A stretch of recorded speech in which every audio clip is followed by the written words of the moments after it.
Alright, I guess I wrote out some stuff here so I wouldn't get unhinged.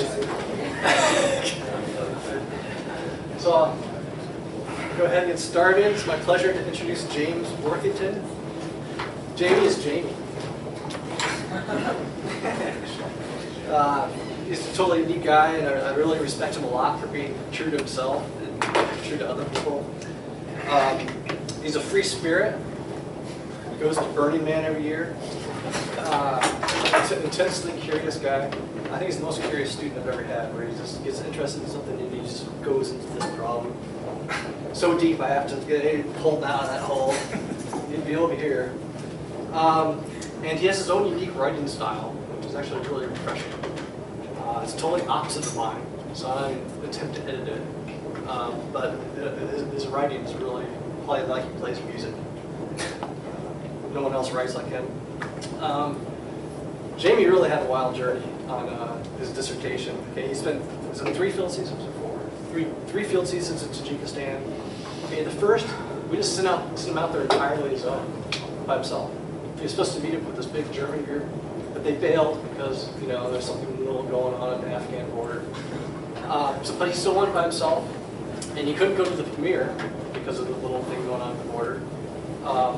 But he managed to make all sorts of friends in Tajikistan. Met up with some Italian geologists, and managed to go to the Western Tian Shan.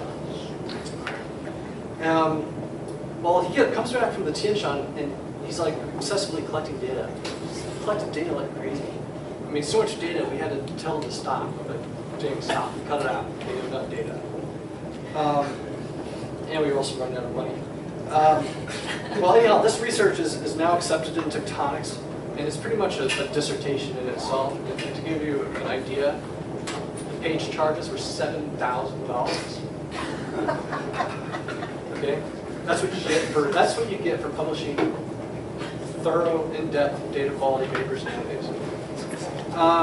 Well, Jamie did make it to the premiere during his other trips, and the premiere research composes the other half of his dissertation. In addition to Tajikistan, well, he decided to go to Germany for a year as a Fulbright scholar, where he worked with Master Lothar Roschbacher, the guardian of the premiere. So actually, he had to go there. So here's another typical Jamie story. Much of his lab time in Germany was spent separating micas for laser argon analyses. Apparently this is very tedious. You have to characterize the micas and all sorts of petrographic work. Well, at the very end, these samples were loaded and ready to be analyzed, and they were accidentally heated up and degassed during some lab mishap. It's basically a dissertation chapter lost to diffusion. What's Jamie do? Is he mad? Is he upset? Does he whine? Does he complain? He really just laughed it off. Shit happens. and continued to move on with enthusiasm. And that's really sort of how he goes through life. And you can learn that from him. Anyhow, post-PhD, Jamie will not be delivering pizzas, which he did for a short time last summer to help pay for his education. Instead, a little bit better than delivering pizzas, he's starting a postdoc at Caltech in January. And today he's going to tell us what he learned about the tectonics of the Tian Shan and the Premier and Central Asia. Sweet. Thanks, Paul. Can you hit the lights back there? Yeah, thanks, Paul. Thanks, everyone, for coming. Also, thanks to Claudia for making tamales. Really good. Go for it. I'm happy to be here today to share what I've learned about tectonics of Asia during my time as a grad student. It's a huge puzzle, and it's just endless, and having the opportunity to explore it and discover things about it is just really special, so I feel lucky. So this is an outline of my talk. It's really basic. I'll start with some context, introducing Asia at the continental scale, then mention where my research fits in with that, and then pose some broad tectonic questions. And then the bulk of the talk is going to be focused on the Central Asian orogenic belt and the Alpine Himalayan orogenic belt, which developed during the Paleozoic and Cenozoic. And then I'll end with some final remarks. So here's Asia at the continental scale, Google Earth image. Asia is Earth's largest continent. It covers about a third of its land surface area, and it can be described to a first order as the fragmentary nucleation around the Siberian Craton, fragmentary nucleation of continental crust to the southwest over the last 1 billion years or so, which is about 22% of Earth's history. It's divided into the northern orogenic zone and the southern orogenic zone, or the Central Asian and Alpine Himalayan orogenic belts. And interestingly, they actually cover about the same surface area. They're just totally different shapes. The Central Asian orogenic belt is this like triangular wedge shape, whereas the Alpine Himalayan orogenic belt is really long and narrow and extends into Europe. And they're separated from each other by these comparatively small cratonic landmasses, namely the Karakum, Tarim, and North and South China cratons. And of course, modern continental collision is driven by the northward movement of India and Arabia with respect to stable Central Asia. So with regards to the Central Asian orogenic belt, it's amalgamated since the Neoproterozoic to the end of the Permian, so it's about 16% of Earth's history. And to first order, it involves the assembly and breakup of the Rodinia supercontinent, the opening and closure of the Paleoasian Ocean, and the assembly of Pangaea at the end. The Alpine Himalayan orogenic belt to the south is characterized by a Triassic to recent amalgamation beginning at around 220 MA. And this orogenic belt comprises was amalgamated over less of Earth's history, about 5%, and involved the closure of the Paleotethys, Mesotethys, and Neotethys ocean basins. And of course, this is where we find Earth's thickest crust and highest mountains, and so on and so forth. So this is where I'm going to drive to in the next image. And yeah, like Paul said, my PhD research was based in Tajikistan. And this is a country where both the Tian Shan and the Pamir orogenic belts are exposed in a single unified state. So it provides easy access to both origins, both episodes of Earth's history. And now I'll mention my projects. So the first one is an investigation of the western South Tian Shan, part of the Central Asian orogenic belt. It involved late Paleozoic closure of the Paleo-Asian Ocean, collision between two continental terrains, the Karakum terrain in the south and the Kyrgyz in the north, and the final assembly of Pangaea. Subject matter here boils down to terrain accretion, arc magmatism, post-collisional magmatism, and high temperature, low pressure metamorphism for the most part. And I used geochronology, geochemistry, thermobarometry, and metamorphic petrology in this project. The other project in the South Pamir in the Alpine Himalayan orogenic belt is totally different. This is a Miocene investigation of gneiss dome exhumation within the India-Asia collision zone. And the subject matter for this project boils down to syn-collisional extension and salient development. Analytical tools include geologic mapping, structural analysis, geochronology, and thermochronology. So let's just pose some broad tectonic questions here. So what I'm interested in is, what are the observable tectonic symptoms of pre-collisional plate convergence, so Cordilleran or Andean-style orogenesis, syn-collisional plate convergence, when continents have already collided and they're continuing to converge, like the India-Asia collision today, and then finally post-collisional convergence. After convergence stops, plates are no longer moving together, but other tectonic processes follow. And then, more broadly, are the Central Asian and Alpine Himalayan orogenic belts fundamentally similar or different from each other? So now I'm going to get into the Tian Shan, and the Tian Shan is the southernmost component of the Central Asian orogenic belt. It stretches 2,500 kilometers east to west from China in the east through Kazakhstan, Kyrgyzstan, Tajikistan, and Uzbekistan in the west. It's divided into western and eastern parts by the right lateral Talas-Fergana fault, and divided along strike by Paleozoic sutures that record this fragmentary closure of the Paleo-Asian Ocean within the scope of the Central Asian orogenic belt. And the final amalgamation during the Carboniferous to Permian involves closure of the Turkestan or South Tian Shan ocean basin and the following collision between the Karakum Tarim and Kazakh-Kyrgyz continental terrains. So here in this, I'm just cleaning this up a little bit so that I can point out the Talas-Fergana fault cross-cutting basically the entire Paleozoic architecture of the origin, and with the suture zones extending all the way along strike. This is the Turkestan suture that we'll focus on for this talk. Okay, here is a regional geologic map just highlighting the age distribution of Paleozoic magmatic rocks. So bold colors show plutonic magmatic rocks, and faded colors show corresponding volcanic igneous rocks. And what I want to draw your attention to is these purples and blues for Carboniferous and Permian magmatism. It's all over the place. It's in the western Tian Shan, in the south, in the middle Tian Shan, in the eastern Tian Shan, way to the east into China, from my perspective. And what this signals is first order history of magmatism all over the place due to ocean closure at the final amalgamation during the final amalgamation of the Central Asian orogenic belt. So that's the context of the development of this part of the Tian Shan. And now I'm zooming into the western Tian Shan, west of the Talas-Morgana Fault, which is where my study is located. And here, so I want to point out a couple things. First of all, this is the Turkestan suture, which separates the middle Tian Shan and the south Tian Shan. And there's also another suture zone down here, the Gisar suture, which and it's the interaction of these two suture zones that I investigated for this project. And what we see is there are two arcs, the Gisar arc and the Chatkal-Karama arc, which both have a bunch of purples and blues on the map, which signifies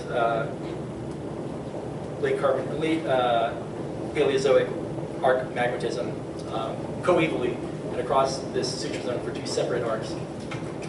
So I think I'll move on. Well, I guess it's worth pointing out that the Kazakh-Kyrgyz terrain is the one in the north, and then the terrain that collided with it from the south is the Karakum terrain, and they are basically unified all along the strike of the Tian Shan to the east into China by the Turkestan suture. So that's the terrain boundary.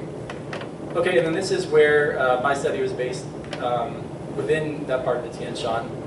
And I just want to pose some regional tectonic questions specific to this project. So, how does the Paleozoic Gisar arc fit into the framework of the closing Paleo-Asian Ocean? How does the evolution of the southwest Tian Shan compare with that along strike, to the east, and across the Talas-Morgana Fault? Locally, upon what continental crust did the Gisar arc develop, and when and where, how deeply did the Gisar arc intrude? And then what broader geodynamic processes do the magmatic and metamorphic records reveal? This is my study area. This is a geologic map, and it, just broadly speaking, there are two major lithotectonic units. The first is a series of early to middle Paleozoic active and passive margin volcano-sedimentary sequences. In the north is a Flysch complex, and in the south is a subduction accretion complex, which is partly metamorphosed to green schist to blue schist facies, although the timing is very poorly constrained. And then the other major lithotectonic unit in this part of the Tian Shan is the Gisar arc, of course. So the Gisar batholith is the western component, and the Gar Massif is the eastern component. And the Gisar batholith basically comprises granitoids, intermediate to felsic granitoids, and the Gar Massif comprises similar rocks, but with the addition of migmatites and amphibolite to granulite facies, gneisses that are discontinuously exposed. It's really chaotic, structurally speaking.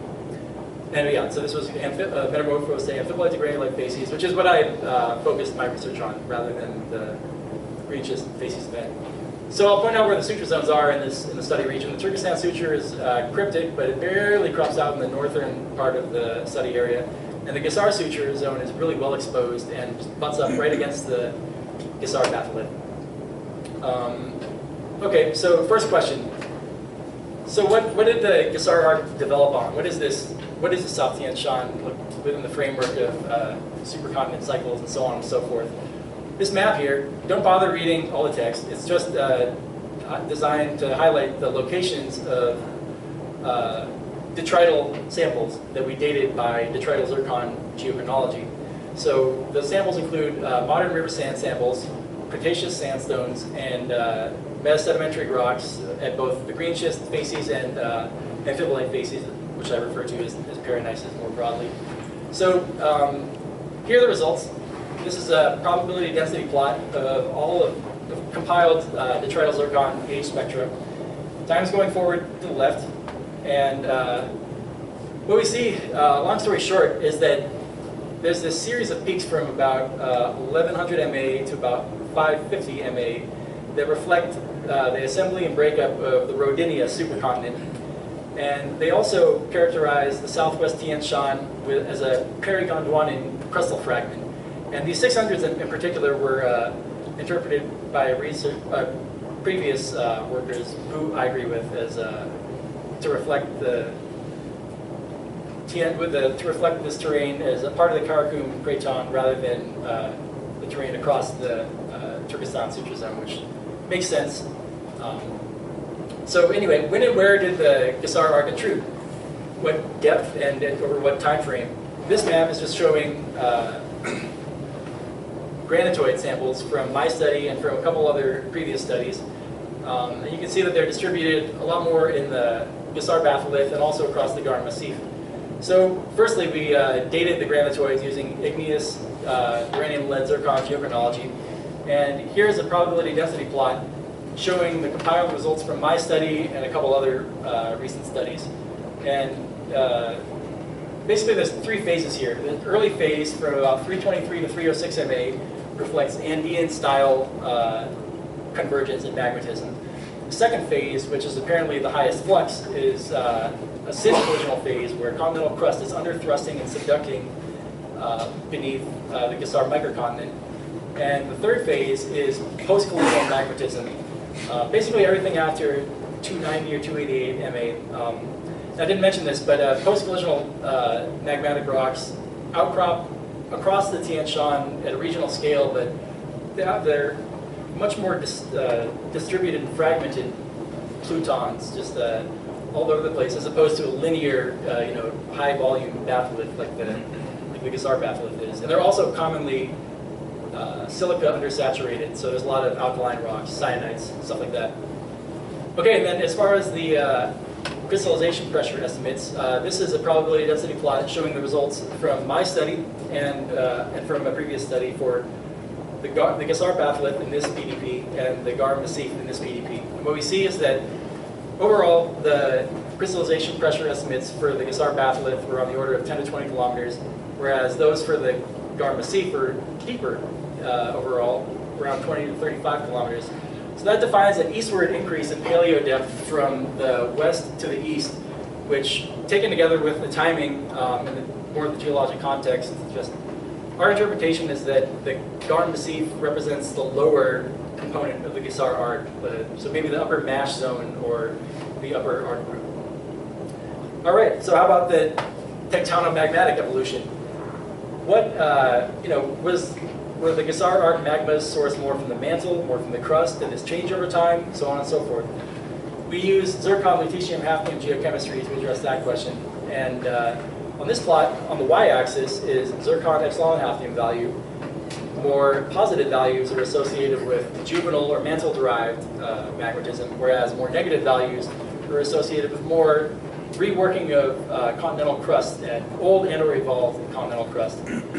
So this is all the data, but it's kind of a mess. So why don't we clean it up a little bit by just plotting the granitoid samples from this study as averages. The ellipses show trends over time, if any. And what we see is that early on in the Andean phase, magmatism is characterized by intermediate epsilon hafnium values. Then there's an isotopic pull down during the syncollisional phase to more negative values, and that's followed by an isotopic pull up afterwards to narrowly constrained and weakly positive epsilon hafnium values.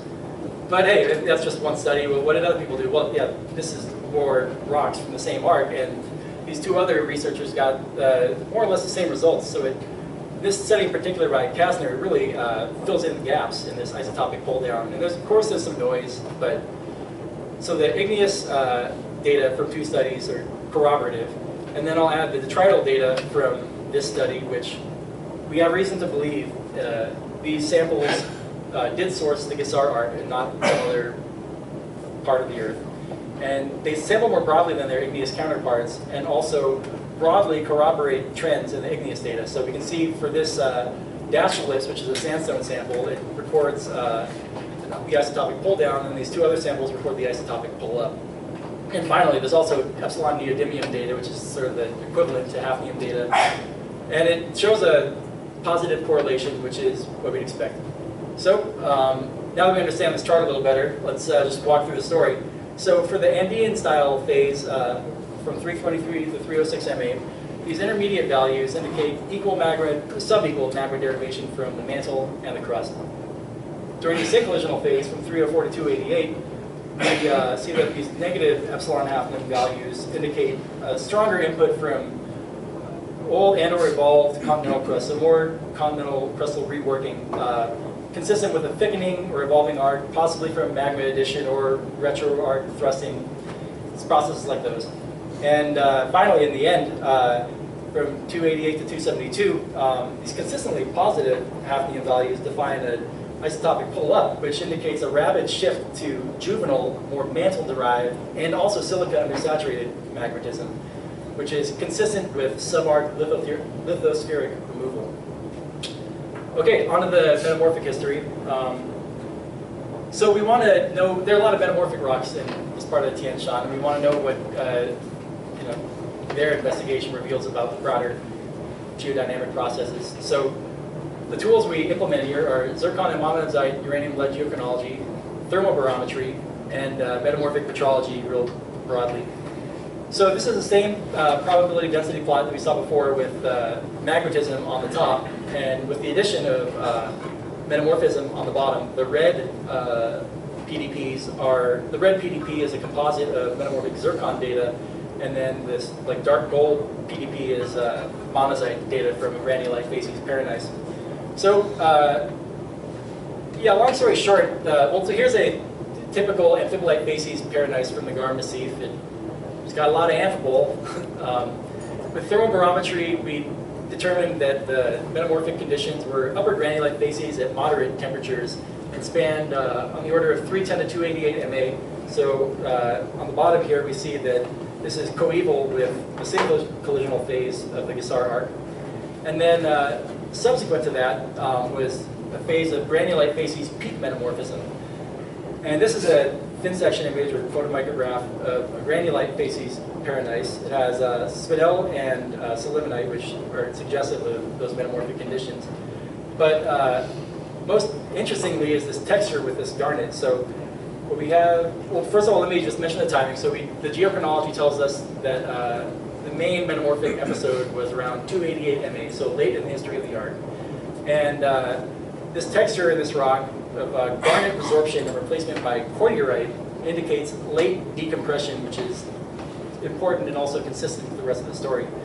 So basically, this garnet grain boundary was at one time a lot bigger, and then it was it basically got resorbed and replaced by cordierite, which indicates coeval heating and decompression to peak metamorphic temperatures. So, and this is I'm not going to go into detail with this figure. I did some thermodynamic modeling for this particular sample just to compare predicted mineral stability fields in pressure and temperature space with our observations. And you just have to take my word for it that it's consistent and matches the thermobarometry pretty well. But the reason I pulled this up is that this is where I illustrate a clockwise pressure temperature time path involving prograde metamorphism to upper amphibolite facies conditions, followed by later peak metamorphism that also involved decompression to granulite facies conditions at lower pressures as low as 6 to 4 kilobars. So, all right, now I'm going to walk through a series of time steps documenting or pontificating about the origin, birth, life, and demise of the Gesar arc. All right, origin of the Gesar arc. So here's the first series of cross sections. South is on the left and north is on the right. Around 350 to 330 MA, this is when this back arc rift began to form. And I think that it happened in the upper plate of this subduction system where the Turkestan Ocean was subducting southward beneath the Karakum terrain and subducting via slab rollback, which would throw the upper plate into extension and facilitate the rifting. Next time slice, we're still in the origin phase, no arc magnetism has happened yet. From around 330 to 325, the Gesar back arc evolves into full-on oceanic spreading. So now oceanic crust is being generated where there was no oceanic crust before. And also at that time, I think that the plate convergence was partitioned from this subduction zone, where the Turkestan Ocean was subducting to the south, into a northward-facing subduction zone beneath the Kazakh-Kyrgyz terrain. And I didn't mention it, but I also think that in this time slice, the development of this Zarafshan subduction accretion complex and the blue schist facies metamorphic belt may have also been related to that same southward subduction episode. Okay, now on to probably the more fun part of the story. So this is the birth of the Gesar arc it's pretty broad, from 323 to 304, perhaps more during the beginning, but this phase is characterized by Andean-style Gesar arc magmatism due to the northward subduction of the Gesar back arc ocean basin under the Gesar microcontinent, generating the Andean Gesar arc batholith, and which intruded this subduction accretion complex. And coevally with that, there's also Andean-style magmatism in the Karama arc in the Kazakh-Kyrgyz terrain due to northward subduction of the Turkestan ocean basin. So moving on to the life phase, broadly speaking, this is characterized by syn-collisional magmatism, coeval with underthrusting and subduction of thin Karakum marginal continental crust beneath the Gesar microcontinent. And this is when both the Gesar suture and the Turkestan suture formed, because the continents were united together. And also, this is the time frame of amphibolite facies, contact and Barovian metamorphism and pigmentization. Moving on, the demise of the Gesar arc. Now, I think this is actually the coolest part. This is the end of plate convergence. That these two continental terrains are no longer getting any closer to each other. That's stopped. So delamination, well, I should probably back up a little bit and mention that during this phase, I think there was a developing crustal root, which eventually may have become gravitationally unstable, and by this phase, foundered due to its gravitational instability, and basically sank into the mantle and induced a stenospheric upwelling as a result.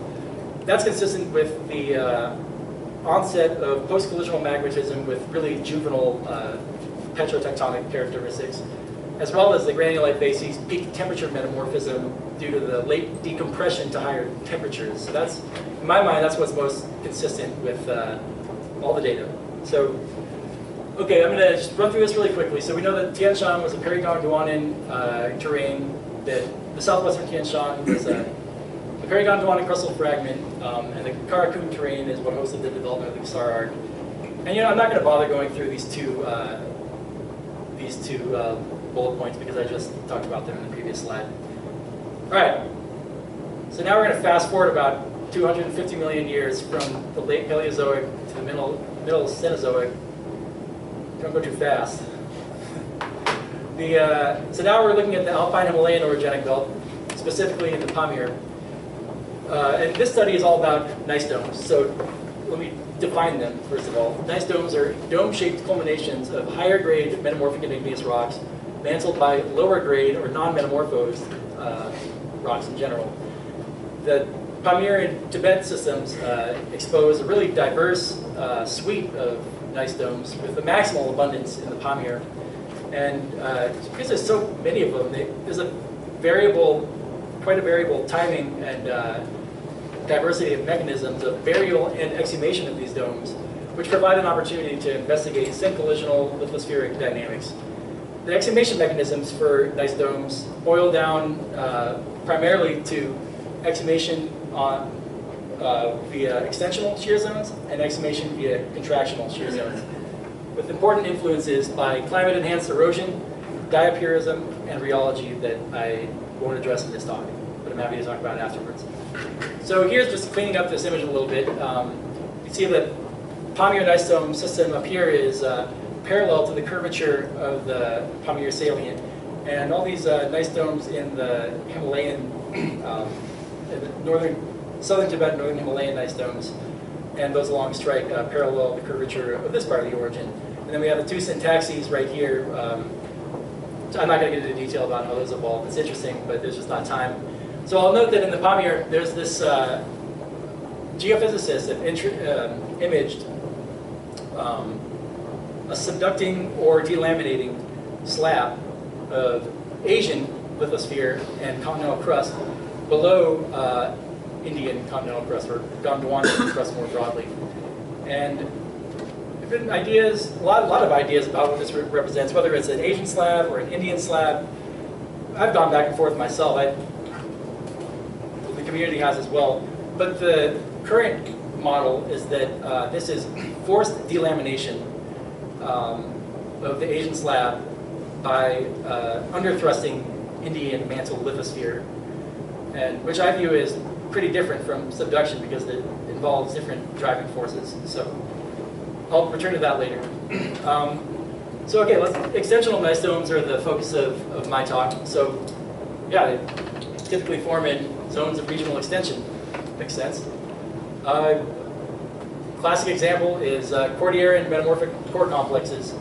And the exhumation of these is driven by a plate boundary scale change from contraction to extension. Makes sense, pretty simple. And a slab rollback setting, that's another tectonic setting that gneisstones have been documented to be exhumed via extensional kinematics. So this is a cartoon of the Aegean Sea where we have an extending salient in the upper plate above a retreating or rolling back lower plate. And these gneisstones, basically, they call it crustal scale boudinage. The predicted younging direction should be in the direction of slab retreat. But note that this is uniformly lithospheric scale extension. And that's what's driving the exhumation of these extensional gneisstones. Hey, so let's look at the Pamir. That's a salient too. I mean, that's pretty suggestive. And we just looked at that image with the subducting or delaminating Asian lithosphere below it. This suggests, strongly suggestive of oceanic style rollback and driving extension in the upper plate.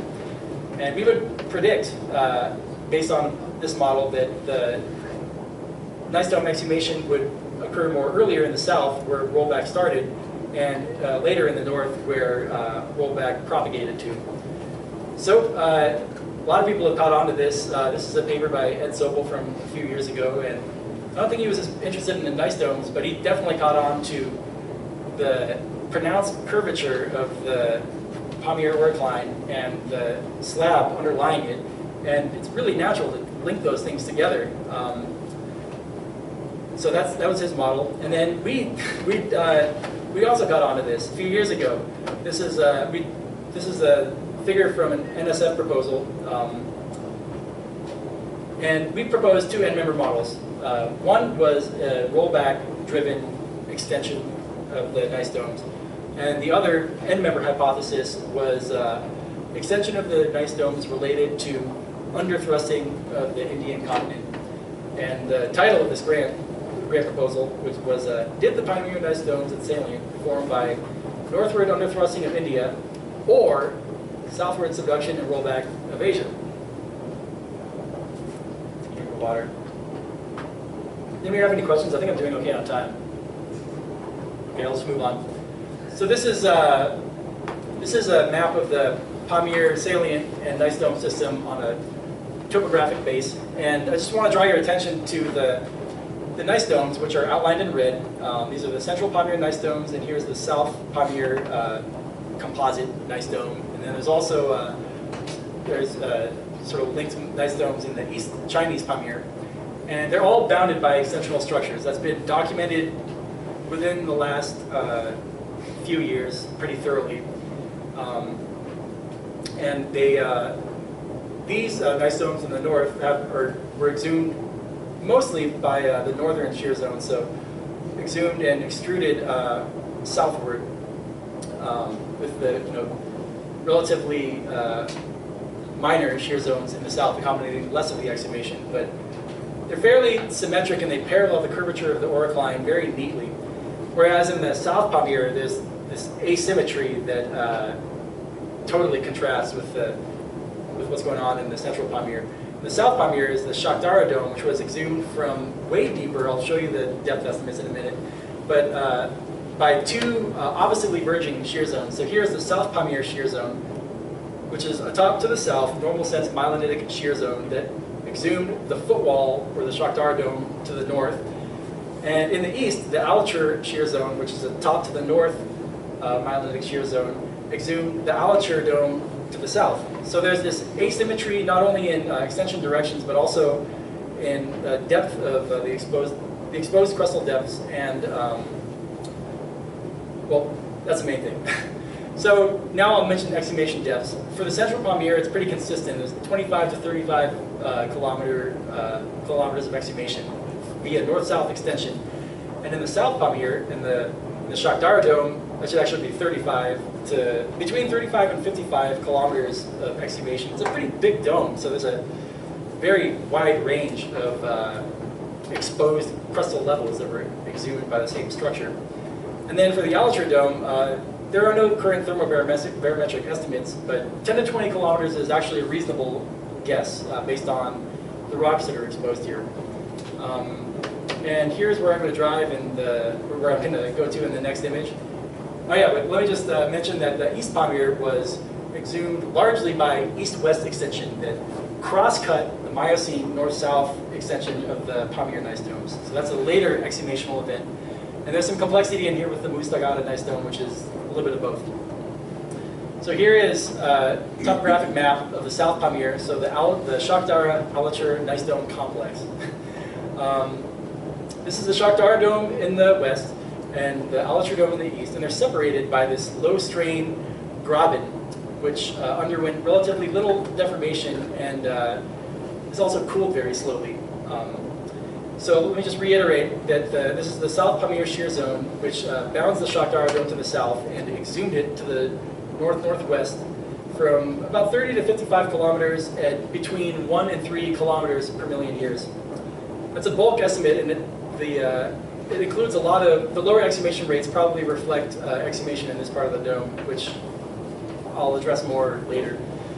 And then for the Altucher Dome, so we know that reconnaissance work from previous studies showed that the Altucher shear zone bounds this dome to the north and exhumed it to the south from more or less 10 to 20 kilometers. But we want to know when that was and how it relates to the Shakhtar Dome so that we can put together a more coherent picture of exhumation in the South Pamir.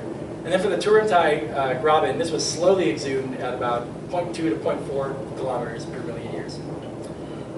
Okay, so now I'm going to show a couple field photos from the South Pamir shear zone just to highlight this. It's asymmetry. So this field photo from the central Pamir, or sorry, from the central South Pamir shear zone corresponds to this image right here. And here we see, well, let me back up. So in this photo, we're looking off to the southwest at the rest of the South Pamir shear zone, and then here's the basin. That's Afghanistan in the background. And the foliation is really well developed. You can totally see it from a distance, and there's also even SC fabrics that you can see in here that I haven't highlighted, but this is a zone of very high temperature shear zone development. Whereas compared to the eastern extent of the shear zone, where it sort of tips out and accommodates less and less strain, the foliation is much more poorly developed. It's a lot harder to see, and overall just didn't exhume rocks as much as the shear zone did to the west. So looking at it, this is an outcrop photo of the high temperature part of the shear zone, just showing ductile Cape feldspar and quartz. There's a lot of other petrologic data that tells us a lot of other things about the temperatures of deformation, but just to a first order, the ductility of Cape feldspar indicates high deformation temperatures, perhaps on the order of 700 degrees Celsius. And then in this part of the South Pamir shear zone, this is when you go here and try and measure foliations and lineations and so on and so forth, this is what you get. The foliation is very poorly developed, and feldspar is not ductile at all, and the quartz is minimally ductile and strained very little. So, yeah, now I'm going to go to the Altucher Dome and describe that in more detail. So, okay, here's a geologic map of the Altucher Dome. Again, this is the Altucher shear zone, which is atop to the north, myelinitic, normal sense shear zone. All these lineations are pointing off to the north-northwest. And in the hanging wall, we have mainly Permian to Triassic strata, which are intruded by Jurassic to Cretaceous continental arc granitoids, so all these reds here. And then in the footwall, there are the same Jurassic to Cretaceous continental arc granitoids, which I've labeled as salmon color. I'll tell you why in a second. But also the presence of migmatites, Cretaceous migmatites, in this part of the dome. And the reason I labeled this with a salmon color is because the footwall is just pervasively intruded by this early Miocene leucogranite injection complex, which hopefully I convince you later is synkinematic with respect to the Altucher shear zone. So here's the dome in cross-section with north on the right, south on the left, and we see this simple just geology of a batholith in the hanging wall and the intruded strata, and then in the footwall, these same rocks, but with a ton of leucogranites just pervasively injected everywhere. And they get caught up in the shear zone where they get those crustal levels, which I'll show you some pictures of in a minute. So, yeah, now here's a view of the Altucher shear zone looking off to the east, and it bends due to a corrugation syncline. And you can see from this distance how well developed the foliation is. The Altucher shear zone compared to the South Pamir shear zone was deformed under lower temperatures, but still significant amount of strain. Looking at it more closely, here's an outcrop photo of myelinized leucogranite, myelinized Miocene leucogranite, and this is basically my textural field evidence for synkinematic exhumation of this, a synkinematic injection of leucogranites in the Altucher dome. And now I'm just going to show a couple other photos of the leucogranites. As you go further into the core of the dome from the detachment into the south, these leucogranite bodies are just more and more chaotically oriented. Here are some Cretaceous migmatites in the core that are discordantly cross-cut by Miocene leucogranites. We know this from zircon uranium lead data. And then another part of the core, we see this cliff face, which all this white stuff is Miocene leucogranite. And these little blobs that I've outlined are the host rocks, the Jurassic to Cretaceous arc rocks. So you can see that it's just this huge volume of magma just enveloping the host rocks in the core. You think it's in place, or is it from below? From below. I'll get to that. And then this is another view of the injection complex, just a deck swarm. All right. When was the Altucher dome exhumed? Well, to figure this out, we used both geochronology and thermochronology. So we dated leucogranite injection to bracket the onset of exhumation because I determined that they were in place synkinematically. So we used a zircon uranium lead geochronometer, and I think it represents around 675 degrees Celsius crystallization temperatures. And then we also used thermochronology to date the cooling of the dome through about 410 to 130 degrees Celsius. We used the argon mica chronometer for white mica and for biotite, and the zircon helium thermochronometer, which dates cooling through about 200 degrees Celsius, and then the apatite fission tract chronometer, which dates cooling through about 130. So here's a lot of data. I'm not going to get into much detail about it, but what I want to point out is that these are the crystallization and cooling ages for the Altucher dome, and these are the corresponding ages for the Turumtai graben and the hanging wall of the Altucher dome. So what we see here is that collectively the cooling and crystallization ages span 23 to 5 MA. That just tells us that cooling was fast overall and exhumation was fast. And in the hanging wall and in the graben, it spans a much wider range, which reflects slow cooling. So now we're going to look at a little more detail at the Shaktara Altucher gneiss dome complex itself. So there's a bunch of, so this is again a probability density plot with time going forward to the left. All these different chronometers are highlighted in different colors, but I'll point them out to you, so don't worry about all the different systems or anything. First thing I want to point out is that the leucogranites span 23 to 16 MA, and that defines the timing of emplacement of this injection complex. And I used that to bracket the onset of exhumation due to the synkinematic textures observed in the field. And the cooling ages span from the argon system to the fission tract system span 16 to 5 MA, and they date cooling through 410 to 130 Celsius. And through time temperature regressions, we get cooling rates of about 30 degrees Celsius with a decent amount of scatter, but to first order, that's not a bad estimate. Okay, let's compare that to the Shaktara dome. magmatism, the zircon, uranium, lead ages for leucogranites, and most importantly, migmatites in the dome span a wider age range, but it overlaps with that for the Alitude dome. The cooling ages, which are more diverse for Shakhdara, there's other petrochronometers that have been applied to this dome. Overall, they date exhumation from 22 to 2 MA, exhumation and retrograde metamorphism, and cooling through the amphibole argon to the apatite fission track chronometric systems. And cooling rates are higher for the Alitude dome, on the order of 60 degrees Celsius per million years. And this is the link that I want to make between the two domes. I think that these ages of migmatization in the Shakhdara dome essentially represent the origin of this leucogranite injection complex for the Alitude dome. The age range is similar, and there are a lot of restitic migmatites in the Shakhdara dome that have basically lost all their felsic component. And I think that those anatectic melts from the equivalent of the Shakhdara dome basically rose through buoyancy-driven ascent and were placed into the Alitude dome. So I don't think I'm going to get into this. This is we can come back to this, but I think it's too much detail for the amount of time I have. Long story short, the most significant spatial cooling age trend for the Alitude dome is increasing cooling ages away from the detachment. So the y-axis shows cooling ages, and the x-axis shows distance. So we see that for the argon mica systems, cooling ages increase systematically away from the detachment.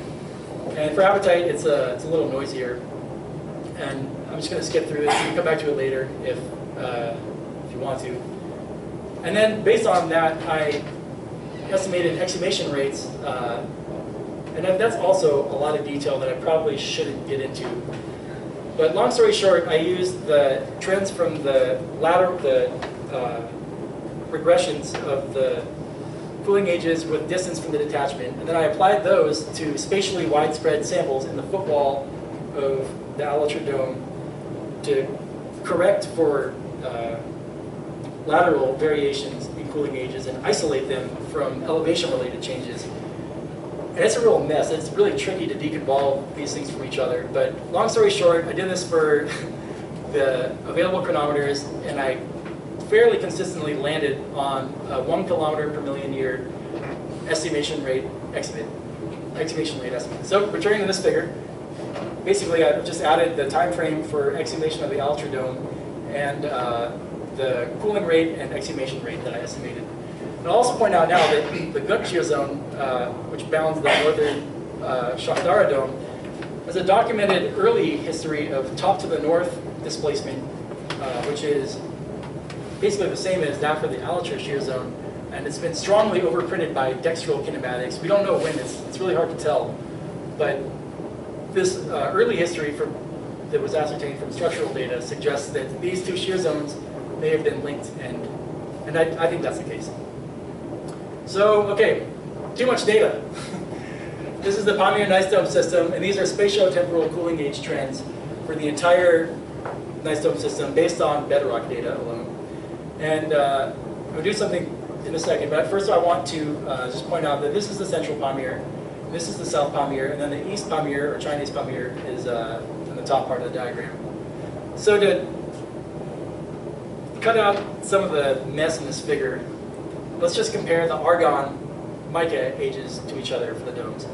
This is not a bad way to compare the domes because the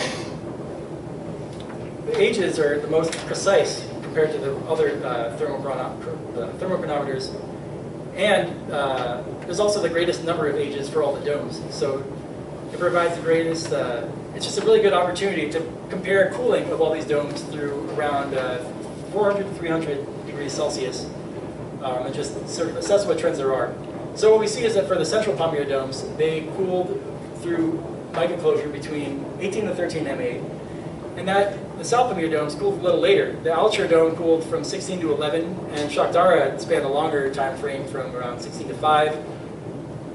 In the east Pamir, we see that the Buistagata dome cooling ages span around 11 to 6 MA, and the Kongershan dome mica cooling ages are 5 to 1 MA. Which is very young and very interesting. And now I'm going to put this on, okay, there's all the mess. We're not going to talk about that today. So now I'm just going to put these broad cooling age trends on map. So what I'm going to show in the upcoming boxes is the cooling age range for the argon system in mica and the bulk cooling rate for the domes through the whole range of available chronometers. So in the central Pamir, these ages span around 18 to 13 MA and were cooled, the domes were cooled around 50 degrees Celsius per kilometer. In the South Pamir, we saw that for Alachur, the mica closure, the dome cooled through mica closure between 16 to 11 MA at around 30 Celsius per million years. And Shakdara cooled between 16 to 5 MA at about 60 degrees Celsius per million year. And in the East Pamir, the Mustagata cooling ages span 11 to 6 MA, and we have overall 125 Celsius per million year cooling rates. Although this is tricky because there are two stages of exhumation for the Mustagata dome, which I indicate with these extrapolating these structures along strike. Early north-south extension followed by east-west extension, and in my mind it's still ambiguous what these cooling ages represent. I don't know for certain whether they're related to north-south extension or to east-west extension. And then finally for Kongershan, these really young cooling ages and really rapid cooling rates. This is the fastest exhuming part of the Pamir and the highest peak in the Pamir, and represents a more recent episode of east-west extension that overprinted all of the origin parallel or north-south extension.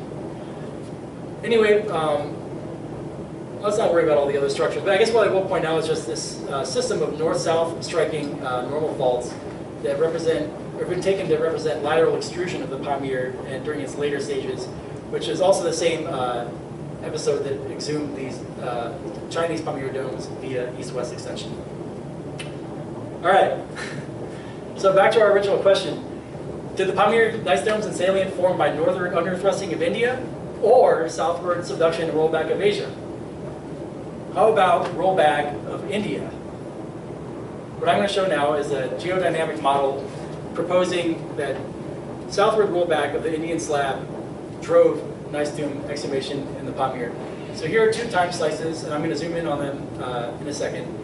But they start in the Miocene and then end, modern time. So let's go to the first one, and I'm going to walk through this step by step. So what we have is Asia is in the north. Again, this is north on the right, south on the left. Asia is outlined in blue with its mantle lithosphere down here, and India is outlined in green. And what we're going to focus on for now is 22 to 8 MA, the onset of slab rollback of the Indian slab, which is illustrated by this dashed line of the Indian slab right here. So at this point, I think that the Pamir crust was recently proposed to have thickened to about 90 kilometers, at least in the central Pamir. And at this point, this is when India starts rolling back to the south, leaving a partially bulldozed Asian mantle lithospheric wedge right here in its wake. We know that, well, I'll just move on from there. And at this point, when rollback starts, the Asian upper plate was thrown from compression with principal stresses of sigma 3 vertical and sigma 1 north-south into extension with sigma 1 vertical and sigma 3 north-south. So that's a beginning, only illustrated by this part of the diagram. So now we'll move on to the second part of the diagram during the rollback phase, which is intermediate, and that's illustrated by this dashed slab here of India. And at this phase, the subducting Indian slab rolls back to the south with a 30 to 50 kilometer hinge migration rate. I can tell you about that later, how I estimated it. And southward propagation of north-south extension in the Asian upper plate. So this involves principal stress orientations with vertical sigma 1, north-south sigma 3, and east-west sigma 2. And this corresponds to rapid exhumation of the South Pamir domes via a loss in gravitational potential energy. And let's not worry about these xenolith rocks. And then finally, at the end of this rollback, at the end of this time cycle, the Indian slab stops rolling back. Around the Karakoram is where I estimated. But continued slab pull puts the Indian slab hinge under tension. And this gives way to this onset of necking in the Indian slab. and also the cessation of gneiss-dome exhumation in the central Pamir, but continued exhumation in the south Pamir. So now we're going to look at the later history. So this is another series of time slices starting from here with the Indian slab, and it's propagating north. This represents the end, and this represents the beginning of this phase that I'm going to discuss. So at the beginning here, at around 7 MA, this is when the lower Indian slab breaks off after having necked quite a bit. And I think that it's reasonable to assume that we were doing a lot of stored elastic flexural potential energy in the Indian slab that would have been converted into kinetic energy when the slab finally broke off. And at this point, the upper Indian slab also resumes shallow northward underthrusting beneath Asia. So let's move to the next time slice, which is basically the intermediate to end of this illustration. And this is just showing how the Indian slab underthrust northward under Asia at a rate of about 35 kilometers per million years based on geodetic rates. And it's bulldozing Asia and delaminating it at the lower middle crustal boundary, illustrated right here. And this corresponds to the onset of westward lateral extrusion and east-west extension with principal stress orientations of vertical sigma 1 and north-south sigma 2 and east-west sigma 3, and also exhumation of the Kongershan dome. So, okay, diagnosis. For the Pamir, the syncolusional gneiss dome system was exhumed via north-south extension. For Alitude, the time frame was as early as 23 and as late as 5 MA at about 30 degrees Celsius per kilometer, or 1 kilometer per million years. There was a southward propagation of north-south extension from the central Pamir to the south Pamir. And then later, that was cross-cut by east-west extension that exhumed the Kongershan dome. And that's related to resumed Indian underthrusting and lateral extrusion. And significant here is that there's high magnitude extension parallel to the plate convergence direction, which is very counterintuitive. And furthermore, if this model is correct, which I hope it is, that'd be nice, it indicates the development of a northward convex salient coevally with southward Indian slab rollback, which is exactly the opposite of what we observed in oceanic rollback systems. All right, wrapping it up here. Some broad remarks about the tectonics of Central Asian and Alpine Himalayan orogenic belts. So the general symptoms are for Cordilleran-style plate convergence in both origins, we observe magmatic arcs with associated amphibolite facies, metamorphism, and magnetization. During syncolusional convergence, the magmatism is more evolved, both for subduction magmatism, as documented for the Tian Shan, and anatectic melting, as documented for the Pamir. There's a documented lithospheric removal for both orogenic belts, gravitational instability, rollback, delamination, etc. And for the Pamir only, high magnitude convergence parallel extension, plate convergence parallel extension. And then post-collisional processes only apply to the Central Asian orogenic belt. We observe low volume alkaline magmatism, possibly associated with crustal extension. Maybe I'll let people ask me this question at the end of the talk, but I just want to zoom through some field photos real quick. So this is Paul Cap in his natural state in the Pamir, looking at the, I think that's the Alitude shear zone in the background. Here are some of the people we worked with. We worked with great people from the Tajik Academy of Sciences. They made a lot of things happen for us.